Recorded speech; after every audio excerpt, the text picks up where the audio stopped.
बस्तर जो अक्सर नक्सलवाद की खबर और नक्सली घटनाओं की खबरों से हमेशा से चर्चे में रहा है। आज बस्तर पर फिल्म बनी है, बस्तर द नक्सल स्टोरी, और इसका ट्रेलर आज लॉन्च हुआ है।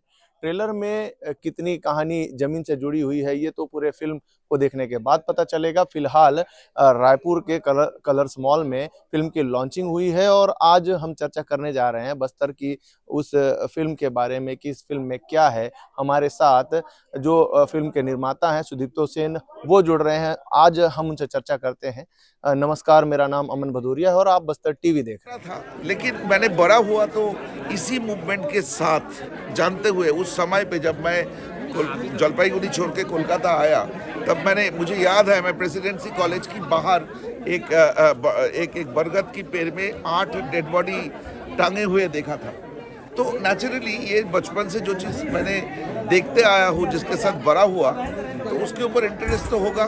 फिर मैं बस्तर के बारे में जानने लगा। मुझे ये पता चला कि ये एक सेफ हेवन है जहाँ पे माओइस्ट मूवमेंट पूरे देश में, मतलब नॉर्थ बंगाल से लेकर केरल के बीच में एक बहुत अहम रोल प्ले करता है बस्तर की ज्योग्राफी और मुझमार की जंगल, ये बहुत ज़्यादा अहम भूमिका प्ले करता है। तो मैं आने लगा यहाँ पे, कभी भी मौका मिलता था तो मैं आने लगा, और आते आते मुझे अलग अलग लोगों से मिलने को मौका मिला। बीजापुर में गए, बीजापुर में कुट्रू में गए, जहाँ पे मैं मधुकर राव जी से मिले। मैं ऐसे लोगों से मिले, मैं सलवाजुदुम कैंप में गए। सलवाजुदुम कैंप के अंदर लोगों को रोते हुए देखा, बात करते हुए देखा। एक मुझे याद है, उसकी जिक्र मेरी फिल्म में है। एक बहुत ही बुजुर्ग से इंसान, मैं उनकी भाषा नहीं समझता, जो मुझे ट्रांसलेट करके दे रहे थे। वो बोल रहे थे कि बेटा, तू तो रायपुर जा रहा है ना, मुझे रास्ते में मेरे घर पे छोड़ देना, मैं घर पे मरना चाहता हूँ। तो इस तरह की ह्यूमैनिटेरियन पॉइंट इश्यूज मुझे बहुत ज़्यादा हर्ट करता था। मैं जब वापस चला जाता था बॉम्बे में, पता करने की कोशिश करता था कि मैं जीना चाहता था। तो एक समय पे मैंने एक डॉक्यूमेंट्री फिल्म बनाना शुरू की। तो उस समय भी आपके साथ मेरा मुलाकात हुई थी, मुझे याद है, दांतेवाड़ा में। तो उस डॉक्यूमेंट्री में मैंने सारे इश्यूज को कवर तो किया था, लेकिन डॉक्यूमेंट्री जानते हैं बहुत ज़्यादा नहीं है, कम लोग स्क्रिप्ट लिखते गए, तो बहुत मुश्किल हुआ, क्योंकि इतना लंबा 1967 महाराज मतलब भंजदेव की कहानी भी आ गए, मतलब दांतेवाड़ा की कहानी भी आ गए, वहाँ की ट्राइबल अपराइजिंग की कहानी आ गए, मतलब इतिहास चलते गए। तो किसके ऊपर फिल्म बनाए? तो मुझे लगा कि उसकी एक पॉलिटिकल रिलीवेंस, जो जब सलवाजुदुम की शुरुआत हुई और महेंद्र कर्मा जी की डेथ हुई, ये जो फेज बीच में है 6-7 साल, ये इसकी एक पॉलिटिकल इम्प्लीकेशन, सोशियोलॉजिकल इम्प्लीकेशंस, और भारत की पर्सपेक्टिव में इसका एक बहुत बड़ा रोल है। ये दौर बहुत सारे कुछ डिफाइन किया है पॉलिटिकली हमारे देश की। तो मैंने डिसाइड किया कि सलवाजुदुम की केस को मैं फॉलो करूंगा, क्योंकि सलवाजुदुम इसलिए नहीं कि इसके साथ कोई सिनेमैटिक कुछ इशू था। सलवाजुदुम एक ऐसा मूवमेंट था, मैं अच्छा मूवमेंट बुरे मूवमेंट इसमें नहीं जाऊंगा, क्योंकि वो मेरा काम नहीं है।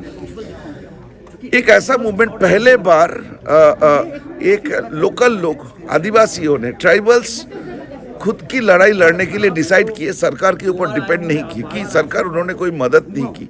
एक फ्रस्ट्रेशन से ये लोग इकट्ठा हुए और इकट्ठा होकर लड़ाई करना शुरू की। तो मुझे ये लगा कि ये एक यूनिक हिस्ट्री है भारतवर्ष में माओइस्ट की। मतलब 1967 में नक्सलवाड़ी में वो 6 लैंडलॉर्ड को मार देने से लेकर आज तक ऐसा कोई माओइस्ट मूवमेंटों की, माओइस्ट आइडियोलॉजी की कोई विरोध नहीं हुआ या कोई प्रतिवाद नहीं हुई, क्योंकि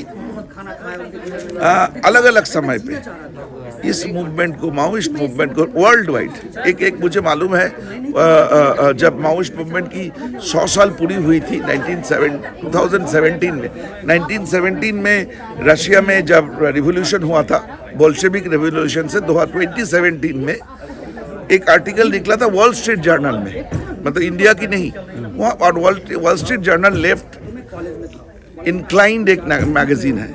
वहाँ पे आया था 100 years of communism, 100 million dead. तो मुझे ये बहुत बड़ा लगा था कि माओइस्ट मूवमेंट या कम्युनिस्ट आइडियोलॉजी कोई कभी भी कोई डेमोक्रेटिक सेटअप में काम नहीं की।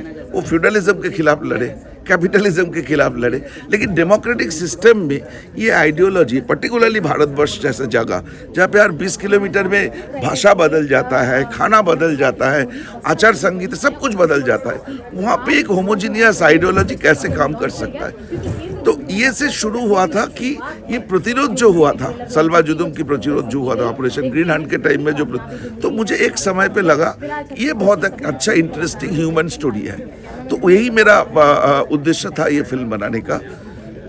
और ट्रस्ट भी मैंने कोशिश की कि पार्टी पॉलिटिक्स से हटके एक जेन्युइन ह्यूमन स्टोरी बोला जाए। मुझे लगता है मैंने बोल पाया। ये 15 तारीख के बाद आप लोगों की जिम्मेदारी है, इसको क्रिटिसाइज करो, इसके बारे में जो भी बोलो मेरे लिए एक्सेप्टेड है।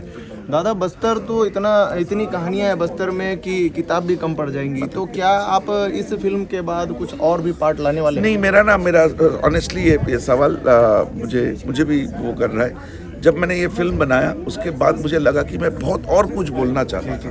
बहुत पर्टिकुलरली आपकी या रानू जी की एक स्टोरी था, वो जो पुलिस फायरिंग में कुछ कौन सी जगह पे 13 ट्राइबल मर गए थे और उसके केस चला बहुत दिन से, उसके बाद फाइनली पता चला कि पुलिस के हाथों से मारा गया।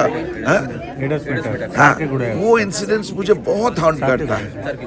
वो इंसिडेंट क्योंकि उस समय पे मैंने सेलगर आया था, सेलगर में आया था, तो ये कहानी उसी समय पे उसका कोर्ट का राय आया था, मुझे बहुत हॉन्ट करता था। तो शायद उसके ऊपर मैं कभी काम करने की कोशिश करूँ, लेकिन मतलब ऐसा नहीं है कि मैं आना बंद कर दूंगा। मैं आऊँगा और नया स्टोरियाँ ढूंढूंगा जरूर। फिल्म में एक डायलॉग है कि बस्तर में सड़कें जवानों के खून से बनती हैं, तो क्या जवानों की शहादत सड़कों को लेकर दिखाई जा रही है? ऑफ कोर्स यस, ये बहुत बड़ा मुद्दा है मेरी फिल्म की, क्योंकि ये जो वर्ड सुने थे ना, मुझे 2 सेंटेंस मुझे बहुत हॉन्ट करता है। मैं रात को कभी कभी जग जाता हूँ तो हॉन्ट करता है कि बस्तर की रास्ता डमर से नहीं, जवानों की खून से बना है।